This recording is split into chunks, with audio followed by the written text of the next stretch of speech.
আমাদের দেশের নির্বাচন নিয়ে একটা কথা বলবো, যে আপনার কি মনে হয় যে কোন দলটা ক্ষমতায় আসতে পারে এবার জাতীয় নির্বাচনে? মানে আপনার মনে কি কয়? এবার তো আমার মনে খবর নাকি বাড়ে হ্যাঁ, জামাই এসে জোর বেশি দেখি জামাতে ইসলামের জোর বেশি। বাংলাদেশে তো আরো দল আছে, তারপরেও আপনার কেন মনে হইতেছে যে জামাতে ইসলামী ক্ষমতায় আসতে পারে? আসছি মানে আল্লাহ রহমত।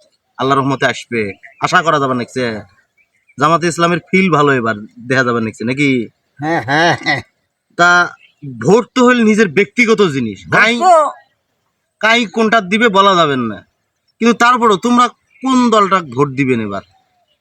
তোমার মনে হবার নাকি যে কোন দলটা ভোট দেওয়া দরকার এবার? দশে ঝেড়ে দিয়ে আমরা বাড়ে দেখি শুনিয়ে 10-এ যদি মনে করেন একটা খারাপ মানুষকে নির্বাচিত করে, তোমরাও কি খারাপ মানুষকে নির্বাচিত করবেন? হাজির করে তারপরও সেজন্য কবার নাকি যে তোমার মনে কি কয়, মানে তোমরা কাক ভোট দিবেন? তাহে করে আমি অবশ্যই বাড়ে হুম, আমরা ওই দিয়েছি কাক দিয়েছেন? এটাই হই দাড়িপাল্লার। এটা ভাঙা হইল হ্যাঁ, তো এবারও ইনশাআল্লাহ দাড়িপাল্লা তো ভোট দিবেন এই আল্লাহ বাঁচাচ্ছে ইনশাআল্লাহ। আল্লাহ মনের আশা কবুল করুক।